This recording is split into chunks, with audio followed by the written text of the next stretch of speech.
Welcome students. स्वागत है आप सभी लोगों का हमारे साइबर सिक्योरिटी के कोर्स में। तो हम लोग जैसे अपने लाइनक्स की सीरीज़ को चला रहे हैं, तो उसी श्रृंखला में आगे बढ़ते हैं अपना। पिछली क्लास के अंदर हम लोगों ने जो पैकेज इंस्टॉलेशन से रिलेटेड चीज़ें थी उनके बारे में देखा था, और हम कुछ थर्ड पार्टी पैकेजेस को इंस्टॉल करने के बारे में देख रहे थे। ठीक है, जैसे पिछली क्लास में आई थिंक शायद हम लोग एनीडेस्क को कर रहे थे, तो एनीडेस्क में थोड़ी सी दिक्कत भी आ रही थी हमें इंस्टॉल होने में। कोई डिपेंडेंसीज थी जो उसकी रिजॉल्व नहीं हो रही थी। खैर, अब वापस ज़रा आते हैं अपने इसी में। वी एम वेयर मशीन को ओपन कर रहा हूँ मैं एक बार।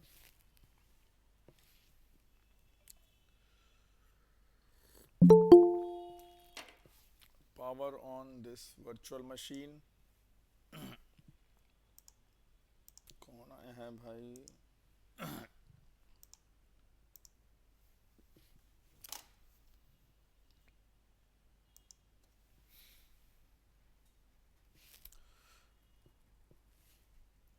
एक बार मशीन ऑन हो जाए।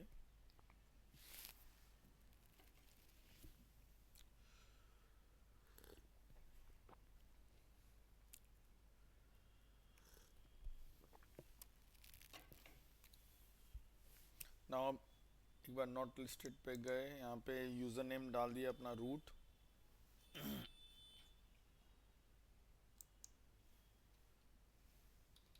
ठीक है, रूट डाल दिया। पासवर्ड भी हमने अपना डाल दिया, यहाँ पे एंटर मारते हैं।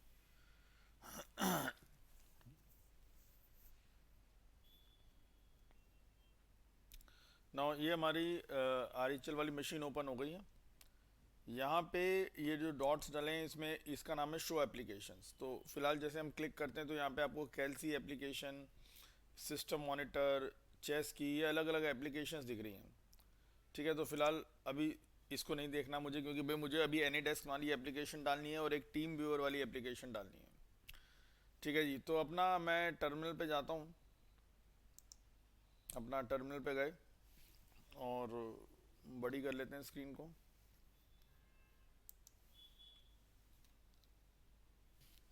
और साइज भी बढ़ा लेते हैं एक बार यहाँ पे।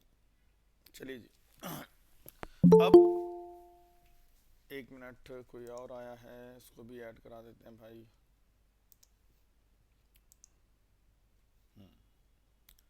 चलिए देखें अब यहाँ पे। अब हमारे पास ये अपना लाइनेक्स का खुल गया। अच्छा, पिछली क्लास के अंदर हम लोगों ने जो सॉफ्टवेयर डाउनलोड किया था, जो एनीडेस्क का सॉफ्टवेयर था, तो हमने ना यहाँ पे कुछ हायर वर्जन भी मैंने उसका डाउनलोड करके देख लिया था, डाउनलोड कर लिए थे हम लोगों ने। जैसे अगर मैं एल, जैसे मैं अभी रूट में हूँ, मैं करता हूँ एल, ठीक है, स्लैश क्लास डाउनलोड्स। ठीक है, तो मैंने एल स्लैश डाउनलोड्स करा, तो बेसिकली रूट के अंदर डाउनलोड्स नाम का जो, एक मिनट यार, एल करा, ये सब आ गया। देखो यहाँ पे डाउनलोड्स दे रखा है, तो एल अपना यहाँ पे डाउनलोड्स, अरे एक मिनट, ये हो गया डाउनलोड्स, एंटर मारा तो ये आ गया हमारा एनीडेस्क। एनीडेस्क का पिछली बार हम लोगों ने एक ये 6.3.2.1 वाला वर्जन करा था, और एक और भी कर लिया था 7.1 वाला। ठीक है, ये 864.rpm वाला। तो अब ना हमारा ये पिछले वाले में तो दिक्कत आ रही थी, तो इसको इंस्टॉल करके देखा हमने। तो देखो अब कैसे करा हमने यहाँ पे इंस्टॉल। अभी तो देखो एनीडेस्क नाम की कोई एप्लीकेशन नज़र नहीं आ रही है। अच्छा, मैंने आपको बताया था कमांड्स हमारे पास कौन कौन सी थी। एक कमांड थी हमारे पास आरपीएम, जिसके द्वारा हम पैकेज इंस्टॉलेशन कर सकते हैं। उसके अलावा एक और कमांड थी हमारे पास यम, जिसके अंदर हम लोग पैकेज इंस्टॉलेशन का काम कर सकते हैं। और प्लस उसके अलावा हमने एक और हमारी कमांड होती है जिसका नाम है डीएनएफ, इससे भी पैकेज इंस्टॉलेशन कर सकते हैं। और एक तरह से ये डीएनएफ असल में और कुछ नहीं, यम का ही एक एडवांस वर्जन है। अच्छा, जो हमने अपनी रेपो फाइल बनाई थी एक एनीडेस्क डॉट रेपो के नाम से, तो एक बार उसको भी दर्शन कर लेते हैं। उसमें मैंने वैसे तो आप लोगों को देखा ही है पिछली बार उसमें क्या डाला था, बट एक जो कमांड हमें जहाँ से जो इंटरनेट से मिली थी उसमें एक ई ओ एफ लिखा हुआ था, तो वो ई ओ एफ मैंने नहीं डाला है। ठीक है, अभी मैं आपको दिखा भी देता हूँ यहाँ पे, C D slash E T C slash yum dot repo dot, ठीक है, यहाँ पे आ गए। और यहाँ पे एलएस करेंगे तो ये देखो, तो सर ये रेपो फाइल है एक, ये एनीडेस्क डॉट रेपो को खोलता हूँ, तो मैंने लिखा Vim AnyDesk dot repo, enter मारो तो देखो सिंपल वही सब चीज़ें हैं। अगर आप ध्यान से देखोगे तो यहाँ पे कहीं ईओएफ नहीं डाला, वही एनीडेस्क लिखा हुआ है, name AnyDesk fedora stable base, जो जो वहाँ पे दे रखा था सिर्फ वही वही मैंने यहाँ पे डाला, दैट्स इट, और कुछ नहीं करा हुआ। तो स्किप करा एंड क्विट करा, यहाँ से बाहर आ गए हम लोग। सो अब एनीडेस्क की रेपो फाइल भी बन रखी है, सब बन रखा है। अब देखें वो इंस्टॉल होता है कि नहीं होता। तो चलिए अब हम यहाँ पे काम करते हैं। इस बार हमने यम कमांड तो बहुत चला ली, इस बार डीएनएफ कमांड भी चलाते हैं। तो देखो कुछ नहीं है, जैसे यम चला रहे हो ऐसे डीएनएफ चला रहे हो। डीएनएफ, अब मैंने बोला जी इंस्टॉल करो, किसको इंस्टॉल करो, इसको। एक काम करते हैं, पहले सीडी करके यहाँ से बाहर आ गए, ठीक है। अब मान लो मैं यहाँ पे इसको इंस्टॉल करना चाहता हूँ, मैंने बोला डीएनएफ इंस्टॉल, और आप क्या लिखोगे, जो एनीडेस्क को इंस्टॉल करने के लिए लिखोगे, ठीक है। लेकिन मैंने आपको हमेशा बताया था कि जब भी आप कोई पैकेज बनाते हो, वैसे अभी हमें करने की जरूरत तो नहीं, लेकिन फिर भी मैं कर देता हूँ एक बार।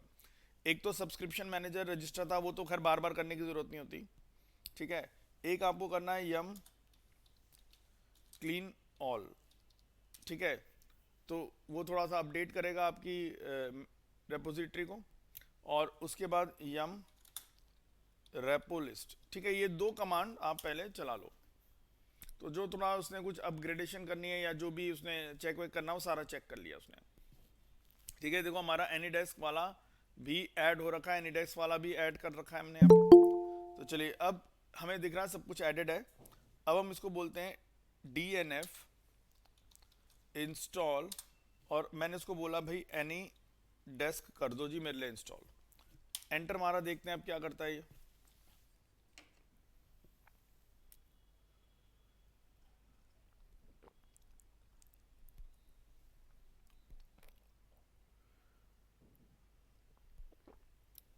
थोड़ा सा टाइम लेगा।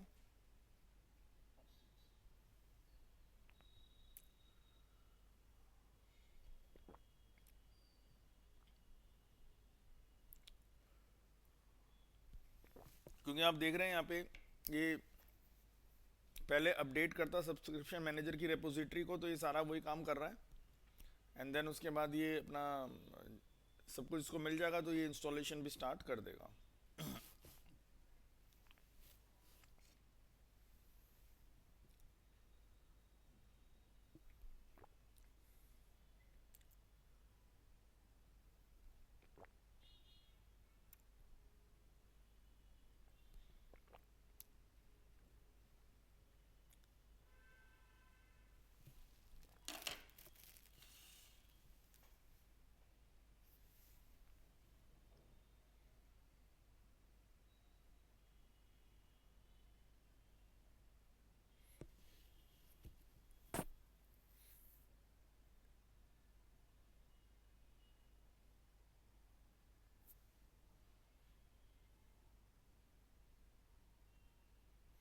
चलो जी, अब देखो यहाँ पे आ गया एनीडेस्क। अब देखो ये कौन सा वाला वर्जन एनीडेस्क का कर रहा है, ध्यान से देखो।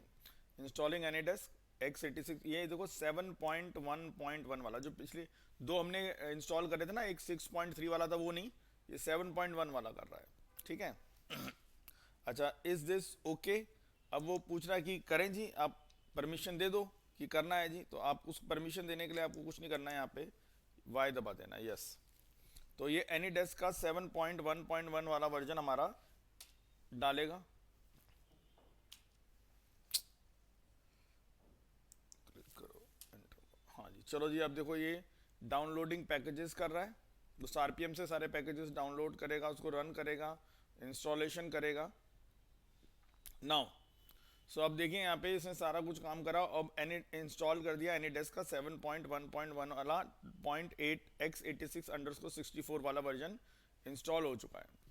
तो रियल में इंस्टॉल हुआ है कि नहीं हुआ है, कैसे चेक करेंगे इसको जरा अपना अब जैसे यहाँ पे वापस आए, यहाँ पे आप देख रहे हैं एक्टिविटीज़ में जाते हैं और सबसे ऊपर एक्टिविटीज़ लिखी हैं, ठीक है। पहले मैंने वही ऑल्ट F10 F5 दबा के मिनिमाइज़ किया इस विंडो को। अच्छा, यहाँ पे ये जो डॉट्स वाला था मैंने बताया था यार, यहाँ पे आपको एप्लीकेशंस दिखती हैं, इसको क्लिक करो। और अब आप देख सकते हैं यहाँ पे पहले जहाँ ये चेस एप्लीकेशन थी, यहाँ पे कैलकुलेटर था, अब यहाँ पे एनीडेस्क नाम की एप्लीकेशन भी आ गई है यहाँ पे। ठीक है, तो अब एनीडेस्क भी आ चुका है, तो अब मैं एनीडेस्क वाली एप्लीकेशन को भी इस्तेमाल करना चाहूँ तो मैं उसको इस्तेमाल कर सकता हूँ। ठीक है, आते हैं वापस अपना यहाँ पे ऑल्ट F10 दबा के उसको वापस मैक्सिमाइज करा, तो मेरा ये एनीडेस्क नाम की एप्लीकेशन का इंस्टॉलेशन का काम हो गया है यहाँ पे। अच्छा अब सपोज मान लो मुझे जो है एक और एप्लीकेशन इंस्टॉल करनी है, टीम व्यूवर। तो मैं फिर दोबारा से फायरफॉक्स में जाता हूँ, फायरफॉक्स, एंटर मारा तो ये खुलेगा। यहाँ पे आप अपना पहले तो गूगल पे जाइए, यहाँ पे लिखते हैं हम लोग google.com, एंटर मारा। नाउ अब यहाँ पे अब यहाँ पे लिखेंगे team viewer download for RHEL 9। तो एंटर मारते हैं, देखते हैं क्या आता है हमारे सामने। देखो बड़े सारे आ रहे हैं यहाँ पे, एक ये आ रहा है टीम व्यूवर इन डाउनलोड पोर्टल, ये इसको क्लिक करते हैं। आपने बेसिकली जैसे जब क्लिक कर रहे हो किसी पोर्टल को, अब बेसिकली आप ऐसा वाला देखना जहाँ पे ना आपको मल्टीपल ऑप्शन से दिख रहे हैं। अब इसको लाइनेक्स का दिख गया, अब यहाँ नीचे देखो आपको दिख रहा है team viewer quick support tar.gz, और यहाँ पे नीचे थोड़ा सा आके देखेंगे, यहाँ पे ये टीम व्यूवर फुल क्लाइंट वाला आपको दिख रहा है यहाँ पे। अच्छा इसमें देखो यहाँ पे आपको एक दिख रहा है, अब इसके देखो अलग अलग वर्जन, जैसे लाइनेक्स के भी उबुंटू है, डेबियन है, रेड हैट है, सेंटोस, फेडोरा, सूज, तो अदर सिस्टम जो और लाइनेक्स के हैं उनके लिए ये दे रखा है।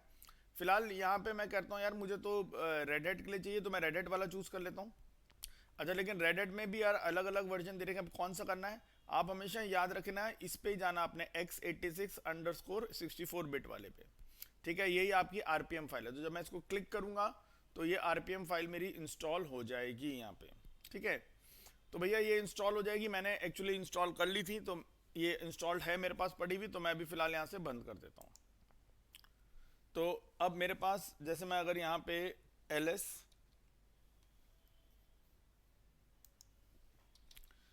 करा और यहाँ पे अगर मैं डाउनलोड्स को ओपन करता हूँ, एंटर मारा, तो देखो यहाँ पे टीम व्यूवर का मेरा एक ये वाला जो ये वर्जन मैंने कर रखा RPM वाला। ठीक है, तो ये अगर वो x86_64 वाला करोगे तो वो RPM वाला वर्जन ही इंस्टॉल होगा तुम्हारा। खैर ये डेबियन वाला वर्जन तो उससे नहीं चल पाएगा, तो मैं फिलहाल यहाँ पे .rpm वाला जो मैं कमांड चलाऊंगा वो RPM वाले वर्जन को इंस्टॉल करेगा। तो चलो जी अब अपना करते हैं, अब मुझे टीम व्यूवर भी इंस्टॉल करना है, तो मैंने लिखा DNF इंस्टॉल और यहाँ लिख देते हैं टीम व्यूवर। ठीक है, मैंने लिख दिया DNF इंस्टॉल टीम व्यूवर। ठीक है, सब एंटर मारते हैं जी, अब देखें।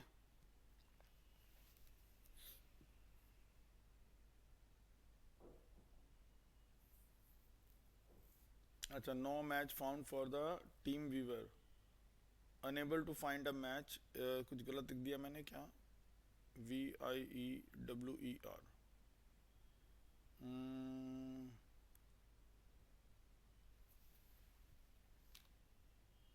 एक बार और करके देखते हैं इसको। अच्छा सॉरी, एक मिनट, गलती तो कर दी मैंने यहाँ पे। एक्चुअली ये जब हम लिखेंगे यहाँ पे DNF इंस्टॉल टीम व्यूवर, अब देखो एनीडेस्क जो था, जब हमने लिखा था DNF इंस्टॉल एनीडेस्क, तो एक्चुअल में उस समय क्या था कि anydesk.repo फाइल मैंने बना रखी थी ना, जहां से उसने लोकेशन अपने आप उठा ली। ठीक है, लेकिन हमने टीम व्यूवर के लिए तो कोई लोकेशन नहीं बनाई ना, तो कोई बात नहीं, आपको टीम व्यूवर का लोकेशन तो खुद ही पता है। अब या तो टीम व्यूवर के लिए भी एक रेपो फाइल बना दो, ठीक है, या तो टीम व्यूवर के लिए भी एक रेपो फाइल बना दो जहां पे उसकी लोकेशन डाल दोगे आप, या उससे बेस्ट क्या करो कि भैया ये लोकेशन तो आपको पता ही है ना, सीधा इस लोकेशन पर डालो। तो DNF इंस्टॉल, अब लोकेशन क्या थी हमारी, /रूट के अंदर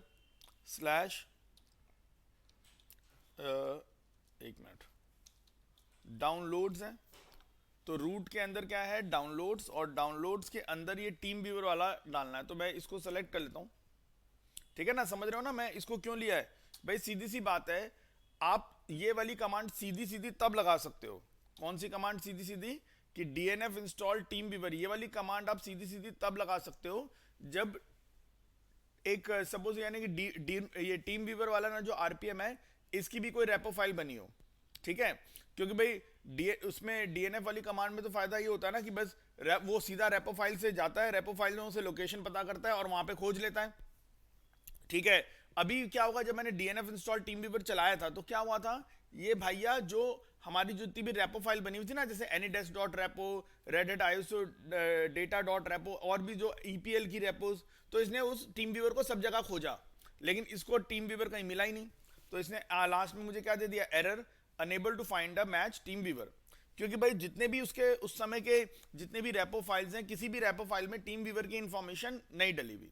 अच्छा, मैंने क्या करा, टीम वीवर तो अभी डाउनलोड किया है, तो या तो आप क्या कर सकते हो, जो रेपो फाइल है उसमें टीम वीवर की एंट्री भी डाल दो, लोकेशन भी डाल दो। पर मैंने कहा क्या डालने की जरूरत, भैया सीधा उसकी लोकेशन मुझे पता ही है, डाल देता हूं मैं सीधा लोकेशन, ठीक है। तो क्योंकि देखो जब आपको कोई पैकेज इंक्लूड करना हो ना, तब आप उसको रेपो फाइल के अंदर यूज करो, क्योंकि पैकेज के अंदर बड़े सारे आरपीएम्स होते हैं। बट जब एक मुझे सिंगल आरपीएम पता है तो मैं सीधा उसी आरपीएम को यूज करूं अपना आराम से, ठीक है। तो देखिए अब यहाँ पे तो ये अब हमने पूरा लोकेशन बता दिया है कि डीएनएफ इंस्टॉल, अब /root/downloads और ये टीम व्यूअर वाली एप्लीकेशन का नाम, एंटर मारते हैं। अब देखते हैं क्या करता है ये, क्योंकि अब तो मैंने डायरेक्ट उसको लोकेशन बता दी तो उसको पता ही लग गया वो। तो ये देखो टीम व्यूअर आ गया यहाँ पे। अच्छा जी, अब हमसे कह रहा है कि देखो जी टीम व्यूअर का जो आपने वर्जन दिया था मैंने उसको पकड़ लिया है, ठीक है। अब क्या इज दिस ओके है, सही है, मैंने बोला यस कर दे भाई, ओके, एंटर मारा। अब कर रहा है काम वो।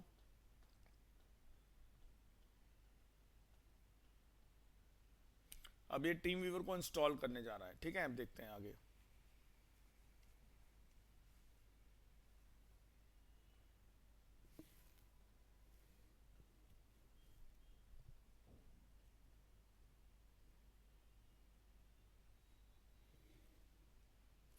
तो लो जी, टीम व्यूअर यहाँ पे इंस्टॉल हो गया है। अगर कुछ इसके सपोज मान लीजिए कुछ डिपेंडेंसीज भी होती तो वो भी आ जाती है, बट एक्चुअली शायद इस मशीन में हमने पहले भी टीम व्यूअर डाला हुआ है तो सारी वो डिपेंडेंसीज पड़ी हुई हैं इसके अंदर, तो इसलिए नहीं, अदरवाइज टीम व्यूअर में भी डिपेंडेंसीज होती हैं, तो ये डिपेंडेंसीज को अपने आप भी रिजॉल्व कर लेगा ये सारा, ठीक है। खैर टीम व्यूअर भी देखो हमारे पास अब यहाँ पे इंस्टॉल्ड हो गया है। चेक करना है वाकई में इंस्टॉल्ड हुआ है कि नहीं हुआ, तो कोई बात नहीं, इसको मिनिमाइज करो, ठीक है। और यहाँ पे एक्टिविटीज में जाओ और यहाँ देखो डॉट्स बने हुए, इन पे चले जाओ, ठीक है, क्योंकि इसी के अंदर सारी एप्लीकेशंस दिखेंगी। तो देखो अब यहाँ पे टीम व्यूअर नाम की एप्लीकेशन भी दिख रही है। तो देखो ये मैंने दो एप्लीकेशन इंस्टॉल कर ली, एक एनीडेस्क और उसके बाद मैंने एक एप्लीकेशन इंस्टॉल कर ली जिसका नाम क्या है, टीम व्यूअर, ठीक है। ऐसे ही आप और भी जो रिक्वायरमेंट वाली है एप्लीकेशंस जो शायद रेड हैट की आईएसओ इमेज के अंदर जो पैकेजेस है उनके अंदर ना पड़ी हो, ईपीएल की रिपोजिटरी के अंदर ना पड़ी हो, तो ऐसी चीज को आप क्या कर सकते हो, उसमें इंस्टॉल कर सकते हो, ठीक है। तो आप अपना इंस्टॉलेशन करके फिर अपना जो काम है उसको देख सकते हो अपना, ठीक है। तो इसको वापस Alt F10, ठीक है। तो ये इस तरह से हमारे पास आ गया, ठीक। तो देखो इसका फायदा अब हमारे पास समझ में आ गया होगा आपको, ठीक है, कि देखो अब हमारे पास बेनिफिट क्या है कि भाई अब कुछ भी अगर सपोज मान लो आपको करना है, ठीक है, कोई भी आपको एक थर्ड पार्टी सॉफ्टवेयर चाहिए तो भाई कुछ नहीं, उसका पैकेज जो है अपना इंस्टॉल करो, ठीक है। और पैकेज में इंस्टॉल करने के बाद आप क्या करो, जो भी आपको जो भी रिक्वायर्ड पैकेज है उसको डालो और फिर यहाँ पे इंस्टॉल करो। अगर सपोज लग रहा है उसका कोई एरर आ रही है तो एरर गूगल में डाल दो, वो हो सकता है आपको कुछ रेपो फाइल का मैसेज बता दे, कुछ रेपो फाइल से रिलेटेड चीज़ बता दें आपको, ठीक है। जैसे कि हमारे साथ हुआ भी है, एनीडेस्क में हमें दिक्कत आ रही थी तो एनीडेस्क उसने रेपो फाइल बनवा के फिर काम करवा दिया हमारे लिए, ठीक है जी। तो इस तरह से आप क्या कर सकते हैं, अलग अलग सॉफ्टवेयर जो है उनको आप इंस्टॉलेशन करना सीख सकते हैं, ठीक है। और ये एक बहुत ज़रूरी टास्क है, ठीक है। ज़रूरी टास्क क्यों है, अब देखो कोई बंदा कहेगा कि भाई मैं अब इस तरह से अब सारे जितने भी सॉफ्टवेयर हैं आपको क्या करना पड़ेगा, आपको वहाँ पे ब्राउज़र पे जाना पड़ेगा, ब्राउज़र से यहीं से ब्राउज़र ओपन कर लो, और ब्राउज़र में जाकर सॉफ्टवेयर इंस्टॉल उसका डाउनलोड कर लो और फिर यहाँ पे जो कमांड चला के आप उसको इंस्टॉल कर सकते हो, ठीक है। और यहाँ पे हमारे पास 3 तरह की कमांड्स थी जिनको हमने इस्तेमाल करके देखा, एक आरपीएम था, एक यम था और एक डीएनएफ था। तो बहुत इंपॉर्टेंट टॉपिक है ये, इसको आपने हमेशा ध्यान रखना है, ठीक है। नाउ इसके अलावा अब और क्या कंसेप्ट है हमारे पास, जरा उसको थोड़ा सा समझ लेते हैं। देखो जी, पहले मैं जरा वन नोट ओपन कर लेता हूँ आपके लिए एक बार।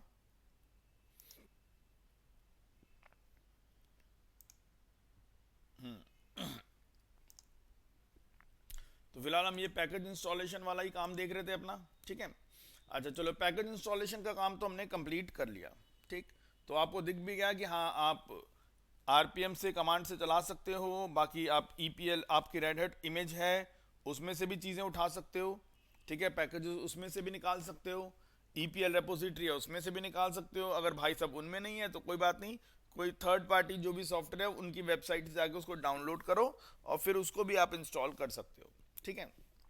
अच्छा, अब क्या है, अब एक पॉइंट था हमारा, आज एक और टॉपिक मैं आपको बताने जा रहा हूँ। अब देखिए, टॉपिक जो मैं आपको बताने जा रहा हूँ उस टॉपिक का नाम है कि भैया how to make a mount point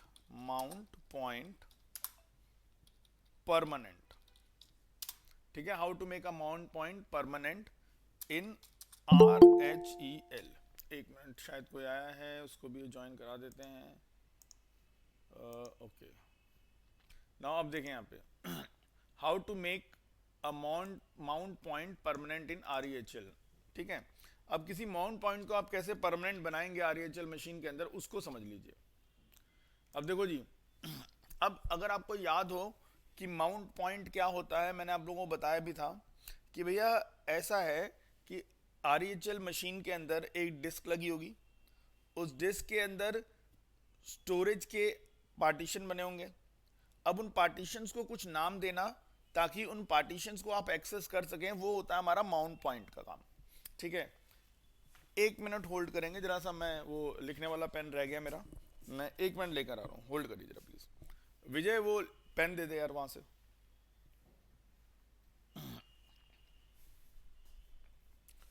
ठीक है जी, तो ये माउंट पॉइंट का एक इंपॉर्टेंट टॉपिक है हमारे पास, ठीक।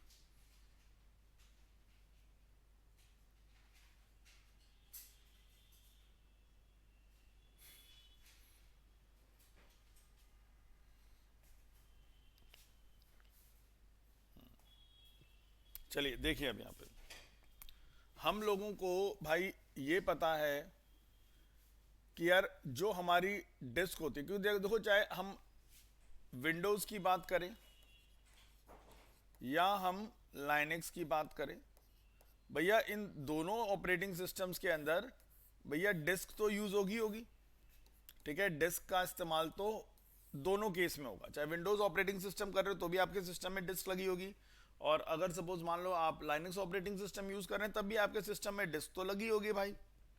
अच्छा, अब यूजर डायरेक्टली इस डिस्क के अंदर डेटा नहीं डाल सकते, या इस डिस्क के अंदर जो डेटा पड़ा है उसको नहीं एक्सेस कर सकता। अब जैसे अगर हम सपोज मान लो विंडोज मशीन की बात कर रहे हैं, एक काम करते हैं, जरा से उसको मिटा देता हूं मैं, या चलो आगे लिख देते हैं। कौन आया है भाई? चंदन बिस्वाल जी, आओ। अब देखो यहां पे भाई, जब हम बात कर रहे हैं विंडो की, तो विंडोज के केस में जो हमारी डिस्क होती है, ठीक है, जो हमारी हार्ड डिस्क होती है, मान लो उसको मैंने 3 पार्ट्स में डिवाइड किए, ठीक है। 3 पार्ट्स के अंदर मैंने अपनी डिस्क को क्या कर दिया, डिवाइड कर दिया। लेकिन अब मुझे पता है कि मुझे इन तीनों पार्ट्स पे क्या लगाने पड़ेंगे, माउंट पॉइंट लगाने पड़ेंगे भाई।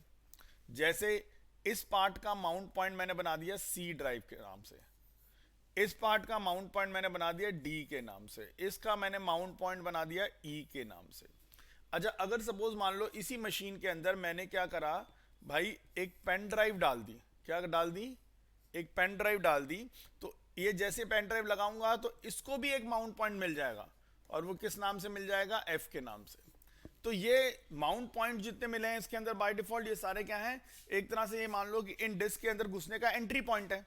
क्योंकि भैया देखो सीधी सी बात है, जब आप दिस पीसी अपने कंप्यूटर में दिस पीसी के आइकन पे क्लिक करोगे तो आपको दिखाएगा ना C drive, D drive, E drive, F drive, ठीक है। और आप इन्हीं ड्राइव्स पे जब मान लो मुझे इस एरिया के अंदर का कोई भी डेटा देखना है तो मैं क्या करूंगा, इस डी नाम के शब्द पे क्लिक करूंगा, यानी इस डी नाम के माउंट पॉइंट पे क्लिक करूंगा, और भैया जब क्लिक करूंगा तो मैं इसके अंदर के कंटेंट को देख पाऊंगा। अच्छा, जब हम पेन ड्राइव होती है, जैसे पेन ड्राइव लगाते हो तो वो थोड़ा सा डिटेक्ट करता है और उस पेन ड्राइव को माउंट करता है और उसको एक लेबल दे देता है, ठीक है। अच्छा, कहा जाता है कि जब आप पेन ड्राइव को हटाओ तो एक हमने राइट साइड में नीचे उसका आइकन बना होता है, उस पर क्लिक करो तो फिर आता है ना सेफली रिमूव, तो सेफली रिमूव वाला ऑप्शन आ जाता है हमारे पास यहाँ पे। वो सेफली रिमूव किस लिए होता है, ताकि इस पेन ड्राइव को प्रॉपरली अनमाउंट किया जा सके, ठीक है। अच्छा, अगर हम बात कर रहे हैं किसकी, हम बात कर रहे हैं लाइनक्स की, तो लाइनक्स में भी हमारे पास क्या होगी भैया, एक डिस्क होगी, ठीक है। अब उस डिस्क को भी अलग अलग पार्टीशंस के अंदर डिवाइड किया जाता है। जैसे एक पार्ट हो गया हमारा कौन सा, स्लैश का, ठीक है। एक पार्ट हमारा किसका हो गया, स्लैश का हो जाता है, एक स्वैप का पार्ट हो जाता है, और एक और पार्ट भी हो जाता है। इन सब पार्ट्स को मैं वैसे आपको डिटेल में समझाऊंगा जब हम मेमोरी मैनेजमेंट के बारे में भी पढ़ेंगे, तब आपको क्लियर हो जाएगा। बट ये ऐसे पार्ट्स में डिवाइड होते हैं। तो भाई अब देखो, यानी कि ये वाला जो हिस्सा है, अब अगर तुम ध्यान से देखोगे, यानी ये वाला जो हिस्सा है, इस वाले हिस्से में जो डेटा पड़ा हुआ है उसका माउंट पॉइंट क्या है, ये जो स्लैश बना हुआ है, this is the mount point, ठीक है। ये इसका माउंट पॉइंट है, ठीक है। अच्छा, यानी कि अब यहाँ पे जो भी आप डेटा देखोगे, हम बोलते हैं सब कुछ स्लैश के अंदर है, क्योंकि भैया ये स्लैश क्या है, माउंट पॉइंटर, और इसी के ये एक तरह से ये दरवाजा है, इसी के द्वारा मैं यहाँ के अंदर के डेटा को एक्सेस कर सकता हूँ, ठीक है। ये चीज हमने पहले भी पढ़ी हुई है माउंट पॉइंट के बारे में। लेकिन आज हमारा केस क्या है कि देखो, अब एक छोटा सा इसको समझते हैं। मैं जरा वापस लाइनक्स मशीन पे आता हूं अपनी, 1 2, चलिए जी। अरे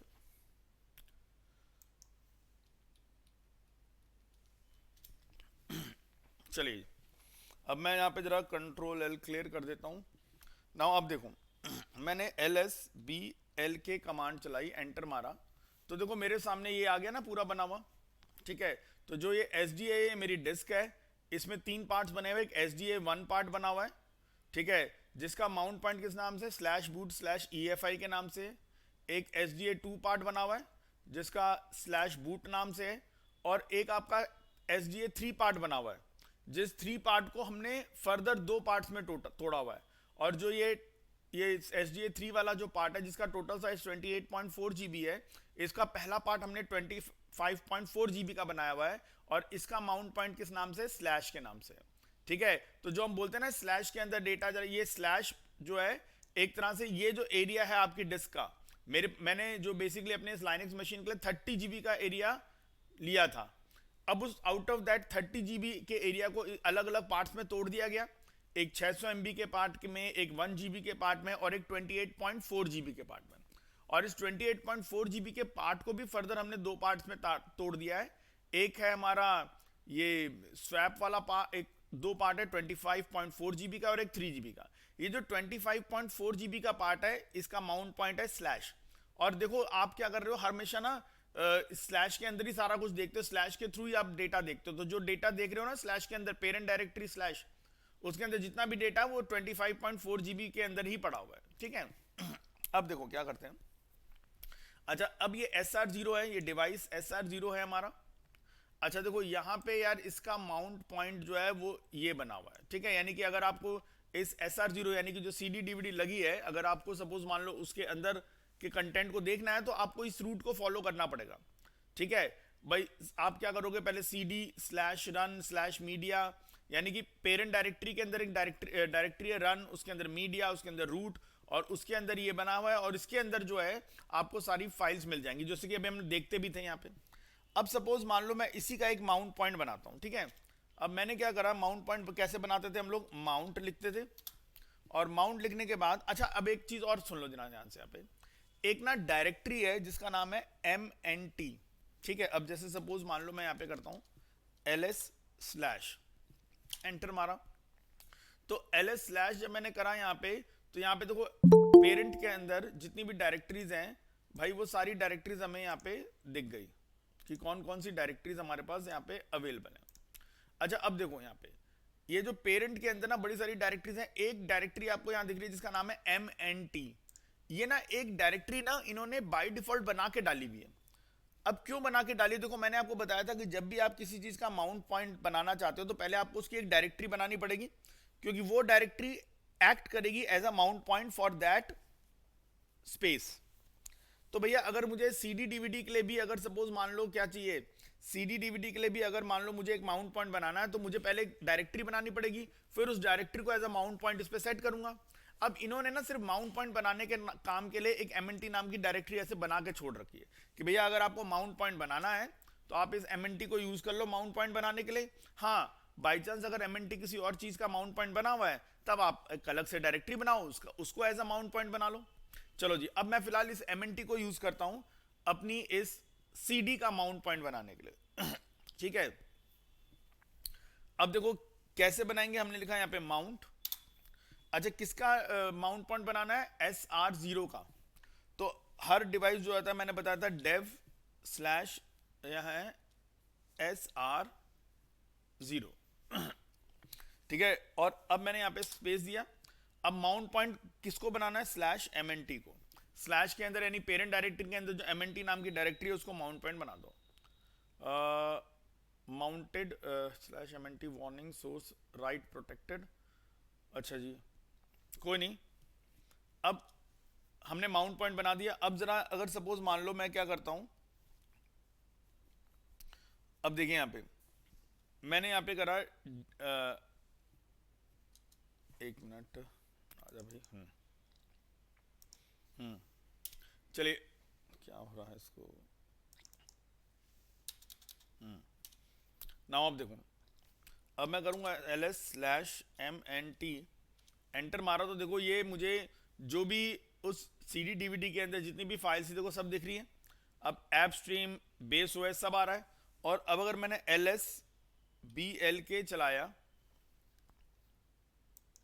क्या हो रहा है, ls BLK चलाया और एंटर मारा तो देखो अब यहाँ पे दिख रहा है, यहाँ पे SR0 का एक तो ये तो है ही माउंट पॉइंट, और एक देखो स्लैश MNT भी क्या बन गया, उसका एक माउंट पॉइंट बन गया। यानी उस जगह को मैं यहाँ से भी एक्सेस कर सकता हूँ और यहाँ पे भी एक्सेस कर सकता हूँ। ठीक है। अच्छा अब एक कमांड चलाते हैं हम।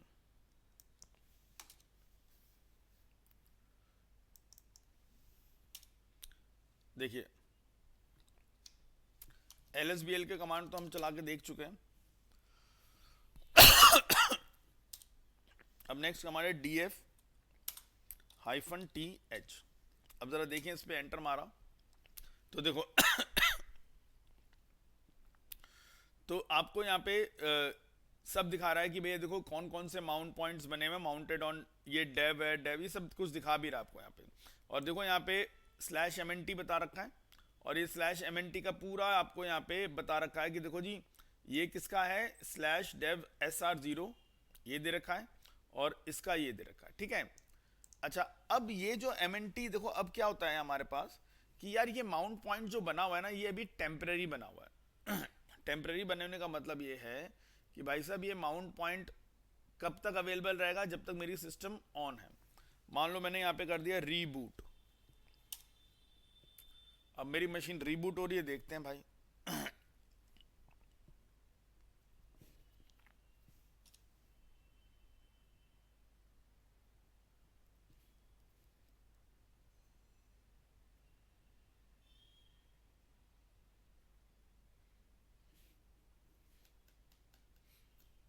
होने तो एक बार स्टार्ट इसको। ठीक है, अब मैं वापस अपना नॉट लिस्टेड यूजर नेम दे दिया, रूट पासवर्ड दे दिया 6। ठीक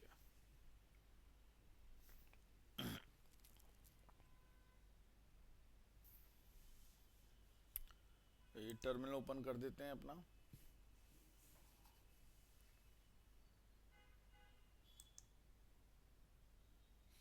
ठीक है, ऑल्ट F10। ठीक है, और साइज इंक्रीज कर दिया। चलिए अब LSBL के एंटर मारा। अरे देखो यार, यहाँ पे हमने पहले SR0 पे माउंट पॉइंट सेट किया था ना, MNT, वो देखो गायब यहाँ से। MNT वाला माउंट पॉइंट, पहले यहाँ पे दो दो माउंट पॉइंट नजर आ रहे थे ना, एक MNT भी नजर आ रहा था और ये भी नजर आ रहा था, वो गायब। अच्छा जी, DF-TH, एक ये कमांड चलाते हैं जरा। अब इस कमांड को चलाया, ये सारे माउंट पॉइंट्स आपको दिखा देता है। तो देखो यहाँ पे अब वो जो MNT आ रहा था, देखो अब वो MNT यहाँ पे नहीं आ रहा। यानी कि यार इसका मतलब क्या है, इसका मतलब ये है कि भाई साहब जो हम माउंट पॉइंट बनाते हैं वो सिर्फ माउंट पॉइंट तब तक एप्लीकेबल रहता है जब तक हमारी मशीन चल रही है। यानी कि जो माउंट पॉइंट हम सेट कर रहे हैं वो माउंट पॉइंट कैसे बनता है, एक तरह से टेम्पररी माउंट पॉइंट बनता है। ठीक है, कैसे बनता है, टेम्पररी माउंट पॉइंट, यानी जब तक आपकी मशीन चल रही है तब तक वो माउंट पॉइंट अवेलेबल है, जैसे मशीन बंद वो माउंट पॉइंट चला गया। अच्छा, अब मैं कहता हूँ कि भाई ये क्यों ड्रामा हो रहा है, ऐसा नहीं हो सकता कि यार माउंट पॉइंट एक बन के मतलब परमानेंट हो जाए कुछ। ठीक है, ताकि बार बार जब मैं मान लो मैं अपनी मशीन रिबूट कर रहा हूँ या बंद करके जा रहा हूँ, अगले दिन सिस्टम ऑन करूंगा तो हर बार मुझे पहले क्या करना पड़ेगा, पहले माउंट पॉइंट बनाओ फिर काम करो। अरे भाई ये रोज रोज रोज माउंट पॉइंट क्यों बनाता रहूं? कुछ ऐसा नहीं हो सकता कि भैया ये माउंट पॉइंट एक बार बन जाए और ये रहे, जब मेरा मन करे तब इसको हटाऊं, अदरवाइज नहीं तो ये परमानेंट वे में रहे। तो देखो इस तरह के काम को कैसे किया जा सकता है। अब देखें यहाँ पे दोबारा से मैं क्या कर रहा हूं, माउंट पॉइंट बना रहा हूं। तो मैंने लिखा जी माउंट, ठीक है। अब किसको बनाना है, वही /dev/SR0, और बनाना किसको, वही /MNT को। एंटर मारा तो भैया बन गया होगा। अभी ये सोर्स हमारा बन चुका है। अब अगर चेक करना है तो चेक भी कर सकते हैं, LSBLK कमांड चलाई, एंटर मारा, लो जी देखो MNT भी आ गया है। DF-TH भी चला के देखा, एंटर मारा, देखो वहां पे MNT भी आ गया। लेकिन अब समस्या ये है कि भैया अभी तक तो चलेगा, ठीक है। अगर मैं यहाँ पे LS/MNT भी करूं तो एंटर मारने पे मुझे सब डेटा दिख रहा है, यानी सब फर्स्ट क्लास चल रहा है। लेकिन प्रॉब्लम क्या है, जैसे ही सिस्टम बंद होगा या मैं मशीन को रिबूट करूंगा ये माउंट पॉइंट हट जाएगा। तो यानी कि जब जब सिस्टम ऑन करोगे तब तक ये माउंट पॉइंट लगाना पड़ेगा भाई आपको। तो देखो अब इसका सोल्यूशन क्या कर सकते हैं यहाँ पे। अब आप ना एक जगह पे एंट्री, अब हम ना एक चीज को ओपन करेंगे, वहां पे क्या करेंगे हम लोग, एक इस पर्टिकुलर चीज की, इस माउंट पॉइंट की एंट्री डाल देंगे वहां पे। क्या करेंगे हम, इस माउंट पॉइंट की एंट्री वहां पे डाल देंगे, ठीक है। अब देखो कहां डालेंगे हम इस माउंट पॉइंट की एंट्री। मैं एक फाइल ओपन करता हूं, मैंने vim/etc के अंदर एक फाइल है मेरी fstab के नाम से, ठीक है, सॉरी, ठीक है, हमारे पास एक फाइल किस नाम से, fstab के नाम से, fstab बोलो। तो मैं अब क्या कर रहा हूं, इस fstab नाम की फाइल को ओपन करता हूं, एंटर मारा, ये फाइल ओपन हो गई मेरे सामने। ठीक है। अच्छा, अब यहाँ पे मुझे क्या करनी है, एंट्री डालनी है, तो मैंने आई दबा दिया ताकि मैं एंट्री कर सकूं। मैं अब यहाँ पे आ जाता हूँ नीचे, ठीक है, और यहाँ पे एंट्री एक डालता हूँ। अब एंट्री में मुझे क्या डालना है कि भाई मुझे, जैसे देख रहे हो यहाँ पे, अगर तुम देखो यहाँ पे लिखा हुआ है ऊपर वाले में एक /dev/mapper/rehl रूट, और उसका माउंट पॉइंट यहाँ पे स्लैश बना हुआ। अब देखो ये जो माउंट पॉइंट है स्लैश वाला, ये भी बार बार क्यों आता है, क्योंकि भैया ये यहाँ पे एंटर हो रखा है। तो स्लैश का जो माउंट पॉइंट है वो हमें क्यों दिखता है LSBLK में, क्योंकि उसकी एंट्री डली हुई है। ये देखो /boot की भी एंट्री डली हुई है, ये /boot/EFI इसकी भी एंट्री डली हुई है, ठीक है। देखो किस किस की एंट्री है, स्लैश की, /boot की, /boot/EFI इसकी भी एंट्री है भाई, ठीक है। तो सबकी एंट्री है। अब अगर मैं चाहता हूं जो MNT नाम की डायरेक्टरी में बना रहा हूं भाई साहब, उसकी भी एंट्री में उसकी भी एंट्री यहाँ पे डाल दूं, तो क्या होगा, अब देखो ध्यान से यहाँ पे। अब मैं एंट्री डालता हूं पहले, कैसे, /dev/SR0, ठीक है। अब उसके बाद उसका माउंट पॉइंट क्या बनाना है, अब माउंट पॉइंट मुझे बनाना है उसका /MNT। अच्छा, उसके बाद यहाँ पे आपको ना क्या लिखना पड़ेगा, जैसे अब वो हमारी एक तरह से वो ISO इमेज थी ना, तो हम लिख देंगे ISO 9660। उसके बाद यहाँ जैसे डिफॉल्ट्स है, मैं भी यहाँ पे डिफॉल्ट्स लिख दूंगा, ठीक है। और यहाँ पे जैसे 2 0 बने हुए ना, तो ऐसे भी यहाँ पे आपको एज इट इज 2 0 लिख देंगे। अच्छा, ये क्या होते हैं, क्या काम होता है इनका, हम बाद में देख लेंगे, बट फिलहाल अभी हमने एंट्री डाल दी इसके अंदर /dev/SR0/MNT ISO 9660, ठीक है, और डिफॉल्ट्स और 00, ये एंट्री हो गई भाई हमारी। अब जरा इसको हम वो करते हैं, क्या नाम है, इसको सेव करते हैं। तो सेव करने का तरीका क्या है, स्केप दबाओगे, :WQ और एंटर मार दो, तो ये आ गया। अच्छा अब देख रहे हो मैंने ISO 9660 क्यों डाला था, क्योंकि आप देखो जब DF-TH करा ना हमने, तो ये सब आ रहा था ना, टाइप्स आ रहे थे हमारे पास। तो देखो ये ISO 9660 ये टाइप था उसका। ठीक है, अब तुम्हें देखा होगा वहां पे मैंने तुम्हें स्लैश भी दिखाया था, स्लैश बूट नाम से भी दिखाया था, स्लैश बूट स्लैश EFI नाम से भी दिखाया था। तो ये सब की एंट्री वहां पे, इन तीनों की एंट्री वहां पे डली हुई थी ना, इसलिए देखो आता है ये। और देखो LSBLK में भी देखो आ रहा नहीं mount point slash boot slash EFI slash boot slash, क्योंकि ये सबकी एंट्री डली हुई थी। अब मैंने वहीं पे स्लैश MNT की भी एंट्री डाल दी। अच्छा एंट्री डालने के बाद आपको एक छोटा सा काम और करना पड़ेगा, आप एक कमांड चलाएंगे सिस्टम, वापस आओ जी, हाँ यहाँ पे कमांड चलेगी हमारी सिस्टम CTL। ठीक है, सिस्टम CTL मतलब सिस्टम कंट्रोल, और यहां पे हम लिखेंगे डेमन डैश रीलोड। ठीक है, क्या कमांड चलानी है हमने, system CTL daemon dash reload, ताकि ये जो हमारी जो भी सेटिंग्स हैं ये सारी की सारी रीलोड हो जाए हमारे पास। ठीक है, एंटर मारा, हो गया सारा काम। ठीक है, अब हमारा LS/MNT जो है वो चल रहा है अपना यहाँ पे। ठीक है, और बाकी सब चीज़ें मेरी चल रही है, DF-TH भी देखो चल रहा है, सब कुछ आ रहा है मेरे पास। ठीक है, अब मैं क्या करता हूँ, अब मैं रीबूट करता हूँ। तो मैंने यहाँ पे भैया क्या करा, रीबूट करके देखते हैं एक बार। तो रीबूट कर दिया, एंटर मारते हैं।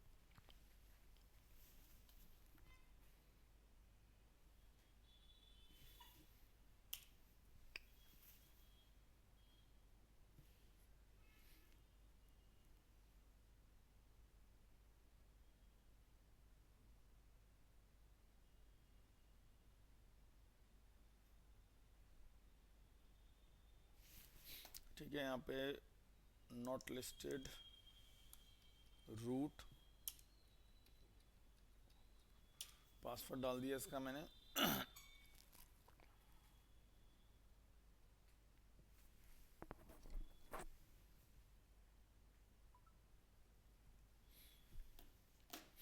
ठीक है, ये ओपन करते हैं।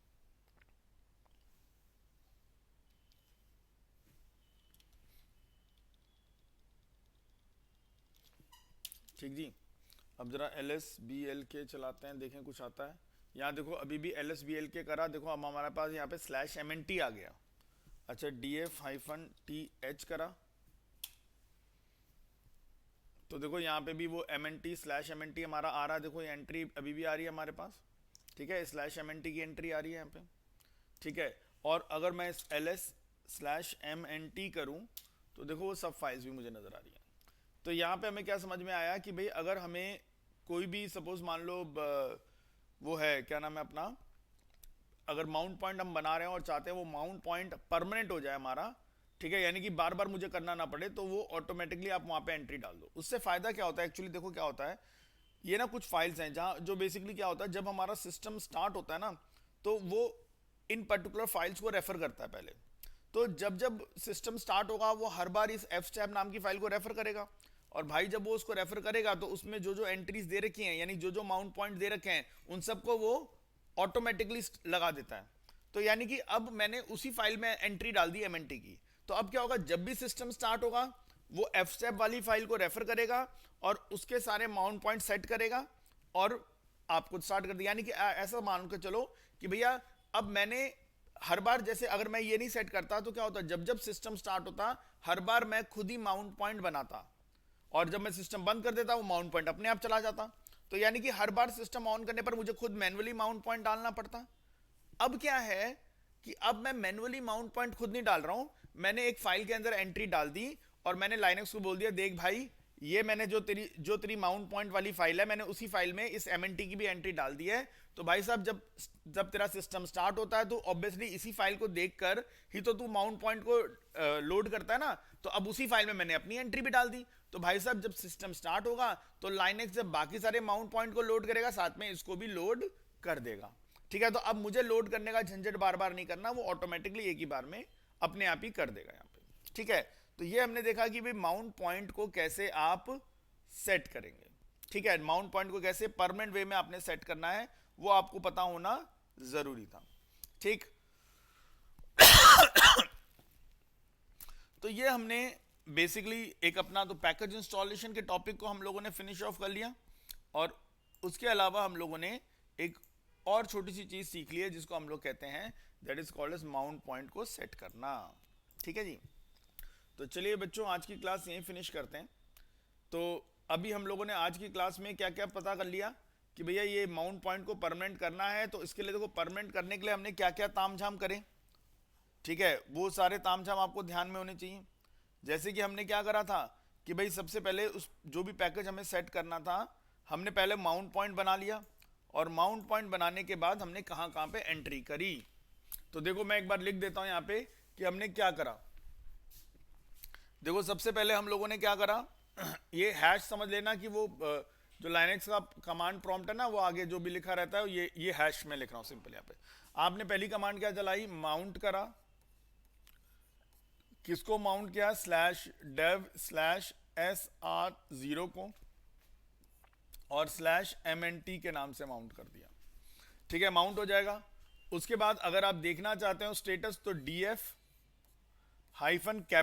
है और h है, तो ये इससे आपको स्टेटस दिख जाएगा, ठीक है। अच्छा यहाँ पे आपको एक इंपॉर्टेंट पॉइंट ध्यान रखना है, नोट क्या करना है आपने यहाँ पे, यार जो एंट्री में टाइप दिख रहा था ना, जो हमने देखा था ना ISO 9660, वो टाइप वैल्यू आपने ध्यान रखनी है। तो आपने जो type value should be noted, ठीक है। जैसे हमारे सिस्टम में जो इसका CD DVD का जो टाइप क्या दे रखा था, ऐसे दे रखा ना ISO 9660, यही मैंने, क्योंकि देखो ये मुझे वहां डालना जरूरी था तो ये मैंने वहीं से देख लिया था अपना क्या है। अच्छा उसके बाद फिर क्या करना था, नेक्स्ट स्टेप क्या करते थे हम लोग, यहाँ पे विम और कौन सी फाइल खोलेंगे, /etc के अंदर एक हमारी फाइल है जिसका नाम है fstab,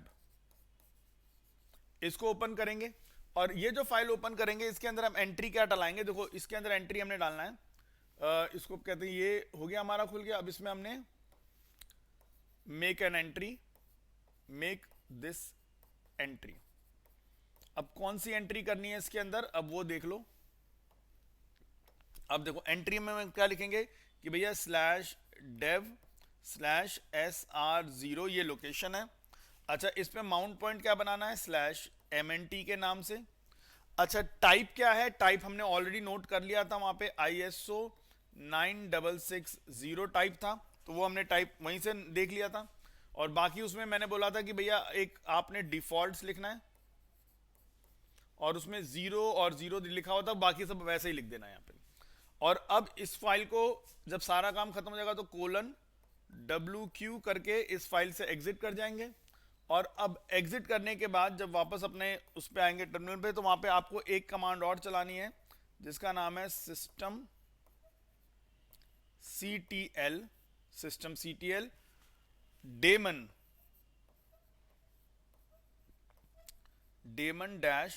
-reload। डेमन मतलब होता है सर्विस का नाम, ठीक है, तो daemon-reload आप ये कमांड चलाएंगे और उसके बाद फिर आपका ये परमानेंट हो जाएगा। हाँ अगर कभी आपको हटाना है इसको, तो हटाने के लिए क्या करना पड़ेगा भैया, इससे एंट्री हटा दो और u-mount वाली कमांड चला दो, ठीक है। जैसे माउंट के लिए हम लोग लिखते थे, अगर हमको अनमाउंट करना है तो अनमाउंट के लिए याद रखना कमांड हमारी कौन सी थी, u-mount, ठीक है। मान लो आप u-mount लिखेंगे /dev/sr0 और /mnt, तो वो माउंट पॉइंट हट जाएगा। पहला काम आपको ये करना पड़ेगा। दूसरा रिमूव एंट्री फ्रॉम, कहां से आपको एंट्री हटानी है, /etc/fstab से भी एंट्री आपको हटानी है, ये याद रखना, ठीक है। तो बस सिंपल है ये काम इतना, ठीक जी। तो चलिए बच्चों आज की क्लास हम लोग यहीं फिनिश करते हैं। आई होप जो चीज़ें बताई हैं आपको समझ में आई होंगी। नेक्स्ट क्लास के अंदर हम स्टार्ट करेंगे कुछ और नए टॉपिक्स जो हमारे लाइनेक्स से रिलेटेड हैं, कुछ इंपॉर्टेंट टॉपिक्स हैं, ठीक है। तो चलिए that's all for today, thank you very much and have a nice day. मिलते हैं आप लोगों से नेक्स्ट क्लास के अंदर, तब तक के लिए goodbye and take care.